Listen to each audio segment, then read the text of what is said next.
এক সময় না এক সময় কি হয়ে যাবে, শেষ হয়ে যাবে। কিন্তু ইমাম গাজ্জালী রহমতুল্লাহ আলাইহি বলেন, পরকালের জিন্দেগি যে শুরু হবে আর কোনোদিন শেষ হবে না। আর কি হবে না? শেষ হবে না। খালিদিনা ফিহা আবাদা, জান্নাতীরাও খালিদিনা ফিহা আবাদা, জাহান্নামীরাও খালিদিনা ফিহা আবাদা। বুখারী শরীফের মধ্যে এক আশ্চর্য হাদিস আসছে।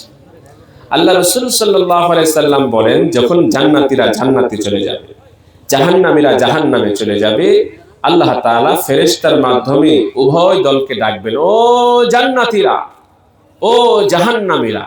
সবাই তাকাবে, কে ডাকে? এরপরে আল্লাহ তাআলা এই যে মৃত্যু নামক যে জিনিস, এই জিনিসটাকে একটা ছাগলের রূপ দিবেন। রূপ দিয়ে জান্নাতি জাহান্নামীদের সামনে দাঁড় করাবেন। দাঁড় করাই আল্লাহ পাক বলবেন, তোমরা কি এই ছাগলকে চিনো? তো জান্নাতি জাহান্নামী সবাই বলবে চিনি। তো বলবেন কি সেটা বলো তো? এর নাম হচ্ছে মৃত্যু। এর নাম কি? মৃত্যু। সবাই চিনবে, দেখলেই বুঝে ফেলবে এর নাম মৃত্যু। তো আল্লাহ তাআলা বলবেন, জান্নাতীরা জাহান্নামীরা, তোমরা মনে রাখো, এই যে তোমাদের দুনিয়ার মধ্যে মৃত্যু হয়েছিল, এই মৃত্যু নামক জিনিস আজকে আমি জবাই করে দিলাম তোমাদের সামনে। আর আজকে থেকে কোনো মানুষের মৃত্যু হবে না, মরণ শেষ।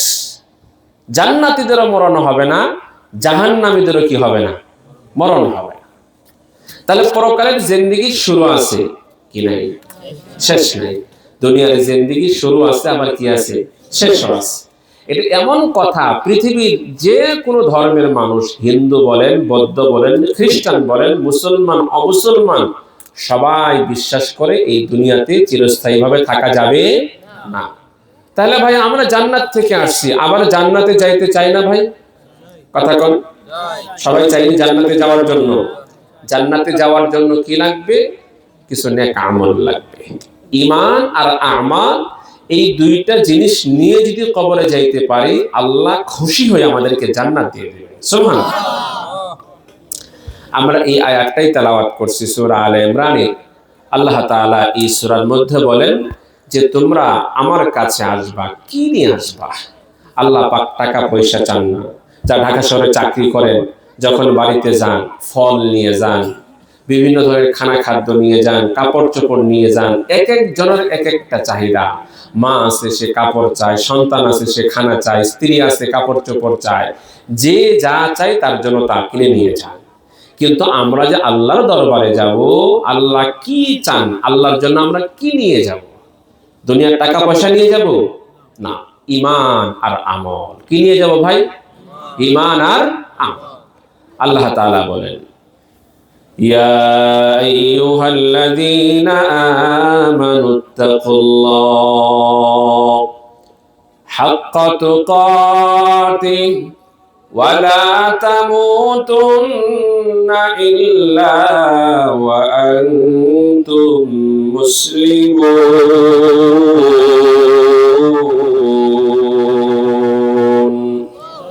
আল্লাহ তাআলা বলেন, এ দুনিয়ার মানুষ, তোমরা আল্লাহকে ভয় করো। কাকে ভয় করো? তাকওয়া, চারটে অক্ষরের একটা শব্দ। তাকওয়া মানে আল্লাহর ভয়। তাকওয়া মানে কি? আল্লাহর ভয়। উলামা একরাম বয়ান করেন, এক একজন এক এক রকম বয়ান করেন। তাকওয়া কাকে বলা হয়, আল্লাহর ভয় কাকে বলা হয়? যুবক ভাইরা ভালো করে শুনেন, তাকওয়ার আমি তরজমা করি দুইটা শব্দ দিয়ে। কয়টা শব্দ? দুইটা শব্দ। এক নম্বর, তাকওয়ার অর্থ হচ্ছে আল্লাহর ভয়। এর অর্থ কি? আল্লাহকে ভয় করলেই, মুত্তাকি হতে পারলেই পরকালে জান্নাত। সুবহানাল্লাহ। মুত্তাকিদের জন্য আল্লাহ কি বানায় রাখছেন? জান্নাত বানিয়ে রেখেছেন। কি সেই জিনিস যেটা অর্জন করলে জান্নাত পাওয়া যাবে? জান্নাত কাকে বলা হয়? জান্নাত এমন একটা আরামের জায়গা, এমন একটা সুখের জায়গা, এমন একটা ভালো লাগার জায়গা। দুনিয়ার মানুষ এই রকম জায়গা দেখে নাই, কান দিয়ে শুনে নাই, চোখ দিয়ে দেখে নাই, অন্তরেও কল্পনা করে নাই। জান্নাত কত সুন্দর, কত সুন্দর আল্লাহ জান্নাত বানিয়ে রেখেছেন। দুনিয়ার মানুষ কান দিয়েও শুনে নাই, চোখ দিয়েও দেখে নাই, অন্তর দিয়েও কল্পনা করে নাই। সুবহানাল্লাহ। মা লা আইনুন রাআত ওয়ালা উযুনুন সামিআত ওয়ালা খাতারা আলা কলবি বাশার। আল্লাহ তাআলা জান্নাতের মধ্যে এত সুন্দর নাজ নিয়ামত বানিয়ে রেখেছেন, দুনিয়ার মানুষ কোনোদিন কল্পনাও করতে পারে না। জিনিস এত সুন্দর হয়, এত ভালো হয়, ওই জান্নাত আমরা সকলেই চাই কি চাই না? ওই জান্নাতের মধ্যে জান্নাতীরা হেলান দিয়ে বসে থাকবে, আর জান্নাতের পাখিরা জান্নাতি ব্যক্তির সামনে দিয়ে উড়ে যাবে। জান্নাতি মনে মনে কল্পনা করবে, আহারে যদি এই পাখির গোশত খাইতে পারতাম কত না ভালো লাগতো। আল্লাহর কাছে জবান দিয়ে বলবে না, দরখাস্ত লিখবে না, মন দিয়ে শুধু কল্পনা করবে, আহারে পাখির গোশত না জানি কত ভালো মজাদার। এই কল্পনা করার সাথে সাথে হাদিস শরীফের মধ্যে এসেছে, এই পাখিটা ভুনা হয়ে একা একা কুদরতি ভাবে পাকা অবস্থায় সুস্বাদু হয়ে জান্নাতের সামনে চলে আসবে। আল্লাহর কাছে বলতে হবে না জান্নাতে খাওয়ার জন্য, পড়ার জন্য, পান করার জন্য। জান্নাতি কল্পনা করবে আর ওই খানা তার সামনে রেডি হয়ে চলে আসবে। সুবহানাল্লাহ। কত বড় জান্নাত, কত বড়, বিশাল বড় এই দুনিয়া। মাশরিক কোথায়, মাগরিব কোথায়, শিমাল কোথায়, জনুব কোথায়, আজ পর্যন্ত বিজ্ঞানীরা খুঁজে বের করতে পারে না। কোন জায়গায় গিয়ে মাশরিক পূর্ব দিক শেষ হয়ে গেছে, বিজ্ঞানীরা এখনো বলতে পারে না। এই বিশাল বড় সাম্রাজ্য, এই গোটা দুনিয়া, একজন আদনা সবচেয়ে নিম্নমানের যে জান্নাত হবে, এই দুনিয়ার মতো 10 দুনিয়া। সুবহানাল্লাহ। তামাস করে বলেন না সুবহানাল্লাহ। চাই জান্নাত, সকলেই চায়। তাকওয়া অর্জন করতে হবে। কি অর্জন করতে হবে? তাকওয়া। তাকওয়া অর্জন করলেই, আল্লাহর ভয় অর্জন করতে পারলেই মরার পরেই জান্নাত। সুবহানাল্লাহ।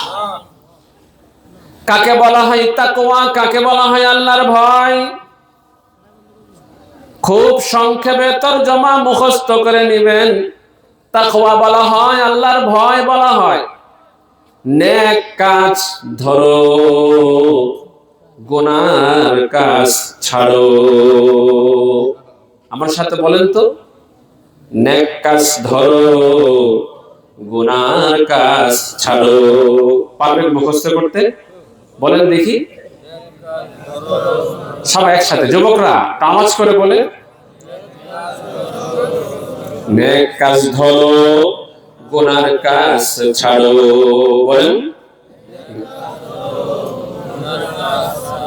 যদি নেক কাজ ধরতে পারি, নেক কাজ করতে পারি, গুনার কাজ থেকে নিজেকে দূরে রাখতে পারি, তাহলে তাকওয়া অর্জন হবে। সুবহানাল্লাহ। তাহলে কি অর্জন হয়ে যাবে? তাকওয়া। এই তাকওয়া অর্জন হইলে আর কোনো ভয় নাই। সুবহানাল্লাহ। আমার আল্লাহ বললেন, ইয়া আইয়ুহাল্লাযীনা আমানুত্তাকুল্লাহা হাক্কা তুকাতিহি ওয়া লা তামুতুন্না ইল্লা ওয়া আনতুম মুসলিমুন।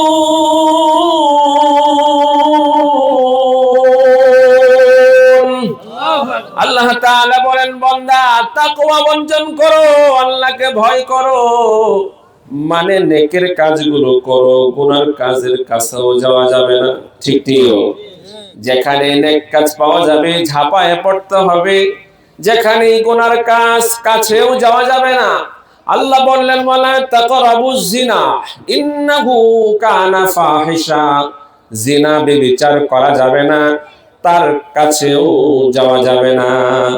গুনার কাজ ছাড়ো, নেকের কাজ ধরো, তাহলে তাকওয়া অর্জন হয়ে যাবে। এবার আমাকে বলেন তো, নামাজ পড়া গুনার কাজ না সওয়াবের কাজ? তাহলে নামাজ কি করতে হবে? রাজি আছেন সবাই? রোজা রাখা কিসের কাজ? হজ করা কিসের কাজ? যাকাত দেওয়া কিসের কাজ? মাহফিলে আসা কিসের কাজ? এইগুলো কাজ করতে হবে। কথা ঠিক নেই? যে সমস্ত কাজের মধ্যে আল্লাহ রাসূল সাল্লাল্লাহু আলাইহি ওয়াসাল্লাম সওয়াবের কথা বলছেন, সদকা করা সওয়াব হবে, সালাম দাও সওয়াব হবে, বিসমিল্লাহ পড়ে কাজ শুরু করা সওয়াব হবে, মসজিদে বেশি বেশি যাওয়া আসা করা সওয়াব হবে, সন্তানকে কোরআন শেখাও সওয়াব হবে, বিবি সাহেবকে পর্দা করাও সওয়াব হবে। যখন ওই সওয়াবের কথা আসবে দৌড় দিয়ে যেতে হবে, কথা কোন ঠিক নেই। সাহাবা আজমাইনকে আল্লাহ রাসূল যখন সওয়াবের কথা বলতেন, والسابقون السابقون أولئك المقربون। সাহাবা আজমাইন সব সময় নেক কাজে সবার আগে, সুবহানাল্লাহ। যখন এই নেক কাজের কথা শুনতো সাহাবা আজমাইন দৌড়, পেছনের দিকে তাকাতেন না। আল্লাহ বলছেন সাবিকু ইলা মাগফিরাতিন মির রাব্বিকুম ওয়া জান্নাতিন আরদুহা কাআরদিস সামা। আল্লাহ তাআলা বলেন তোমরা আল্লাহর মাগফিরাতের দিকে দৌড় দাও, মুসাবাকাত করো, প্রতিযোগিতা করো। যখন এই ডাক আসবে দৌড় দাও। আযান, ফজরের আযান পড়ে গেছে, আর ঘুমায় থাকা যাবে না? কথা বলেন। জোহরের আযান হয়ে গেছে, আর কাজ করা যাবে না? আসরের আযান হয়ে গেছে, বাজার সদাই সব বন্ধ। মাগরিবের আযান হয়ে গেছে, গাড়ি থামায় ফেলতে হবে। এশার আযান হয়ে গেছে, খানার প্লেট রাখতে হবে, দৌড় দিতে হবে মসজিদে। রাজি আছেন নি? যদি নেক কাজ করো, গুনার কাজ থেকে বাঁচো, তাহলে তোমার নাম মুত্তাকি, সুবহানাল্লাহ। আর মুত্তাকিদের কোনো ভয় নাই, কোনো চিন্তা নাই, জান্নাত বানিয়ে রেখেছেন কি? তাহলে আমরা তাকওয়ার একটা অর্থ পাইলাম, তা হচ্ছে নেক কাজ করো। কি করতে হবে? নেক কাজ করতে হবে। রাজি আছেন সকলে? কোরআন প্রতিষ্ঠা করা এটাও একটা নেক কাজ, কথা বলেন ঠিক না? এই জন্য কোরআনের পক্ষে আছেন সকলে। কোরআন আছে যেখানে আমরা আছি সেখানে, কথা বলেন ঠিক না?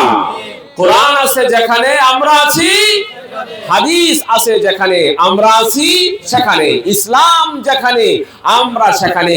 যেখানে কোরআন নাই, যেখানে হাদিস নাই, যেখানে ইসলাম নাই, যেখানে নবীর নাম নাই, তার সাথে আমাদের কোনো সম্পর্ক নাই।